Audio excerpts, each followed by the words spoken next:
আর 1 মাস পরে কিন্তু আমাদের ফ্রি ফায়ারটা OB51 আপডেট হবে। আর এই ফ্রি ফায়ারটাকে আপডেট করে গেরিনা কি কি বাস আনতে চলেছে এগুলো যদি তোমরা আগে থেকে জানতে চাও তাহলে অবশ্যই কিন্তু তোমাদেরকে যেতে হবে অ্যাডভান্স সার্ভারে। আর শুধু তাই না, সেখানে কিন্তু তুমি উড়াধুরা নিজের ইচ্ছা মতো ডায়মন্ডটা ইউজ করতে পারবে। সেখানে কিন্তু তোমরা গেম প্লেও করতে পারবে, কোনো প্রকার ঝামেলা হবে না। তো আজকে তোমাদেরকে অ্যাডভান্স সার্ভার নিয়ে কিছু গুরুত্বপূর্ণ কথা বলবো। যারা অ্যাডভান্স সার্ভার খুলতে চাও তাদের কিন্তু অবশ্যই এই ভিডিওটা দেখতেই হবে, আর না হলে কিন্তু অ্যাডভান্স সার্ভার খুলতে পারবা না। আর অ্যাডভান্স সার্ভারের জন্য কিন্তু অবশ্যই তোমাদেরকে একটি কোড সংরক্ষণ করতে হবে। কোডটা কিভাবে সংরক্ষণ করবে এটা তোমাদেরকে এখনই দেখিয়ে দেবো, এমনকি এখনই তোমরা কোডটা সংরক্ষণ করে নিতে পারবে। আর অ্যাডভান্স সার্ভারের এই ভিডিওটা কিন্তু আমি 2টি ধাপে বানাবো। আজকেরটা হলো প্রথম ধাপ, তাই এই ভিডিওটা মনোযোগ দিয়ে দেখো। এখনো যারা ভিডিওতে লাইক করছো না তাড়াতাড়ি লাইক করে ইউটিউব চ্যানেলটা সাবস্ক্রাইব করে রাখো, দ্বিতীয় ধাপটা যেন মিস না হয়ে যায়। চলো তোমাদেরকে আগে দেখিয়ে দিই কিভাবে তোমরা কোডটা সংরক্ষণ করবে। এর জন্য তোমরা ফ্রম ব্রাউজারে এসে এখানে লিখে দিবে ফ্রি ফায়ার অ্যাডভান্স সার্ভার। এটা লেখার পর তোমাদের সামনে যে প্রথম যে ওয়েবসাইটটি আসবে ভালো করে লক্ষ্য রাখো। দাঁড়াও আমি আবার এখানে সার্চ করে দিতেছি তোমাদেরকে দেখানোর জন্য।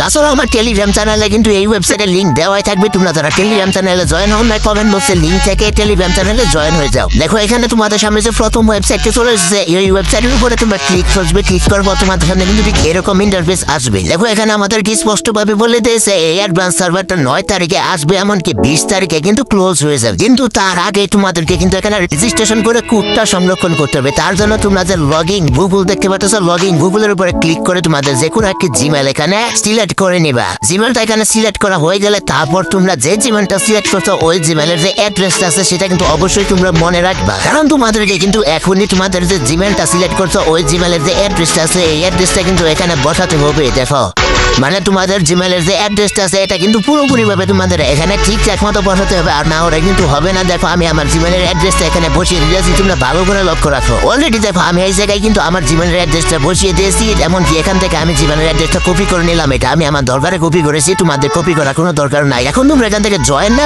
ক্লিক করলে কিন্তু তোমাদের সামনে দেখো উপরে কনগ্রেচুলেশন এমনকি একটি কোড শো করবে, এমনকি এখানে ডাউনলোড নামে একটি ডাউনলোড এপিকে নামে একটি অপশন দেখতে পারতেছো। এটা কিন্তু 9 তারিখে ওপেন হয়ে যাবে। আর যারা এখন মানে 9 তারিখের আগে রেজিস্ট্রেশন করবে না তারা কিন্তু এই কোডটা পাবা না। আর এই কোডটা যদি না পাও তাহলে কিন্তু তোমরা এই অ্যাডভান্স সার্ভারটা খুলতে পারবা না। তাই এখনই রেজিস্ট্রেশন করে কোডটা সংরক্ষণ করে রাখো। আর 9 তারিখ আসলে কিন্তু তোমরা এই ডাউনলোড এপিকের জায়গাতে লেখাটা দেখতে পাচ্ছো, এই জায়গায় কিন্তু তোমরা অ্যাপটা ডাউনলোড করতে পারো, মানে ফ্রি ফায়ার ডাউনলোড করতে পারবা। ঠিক আছে, এটা ছিল আজকের ভিডিও। আশা করি তোমাদেরকে অ্যাডভান্স সার্ভার সম্পর্কে A to Z বোঝাতে পেরেছি। আর 9 তারিখ আসলে কিন্তু আমাদের এই চ্যানেলে আবারও একটা ভিডিও আসবে, তার জন্য অবশ্যই অপেক্ষা করো। আর যারা ইউটিউব চ্যানেল এখনো সাবস্ক্রাইব করছো না তাড়াতাড়ি সাবস্ক্রাইব করে রাখো। অ্যাডভান্স সার্ভার কিভাবে ডাউনলোড করবে এটা নিয়েও কিন্তু ভিডিও আসবে।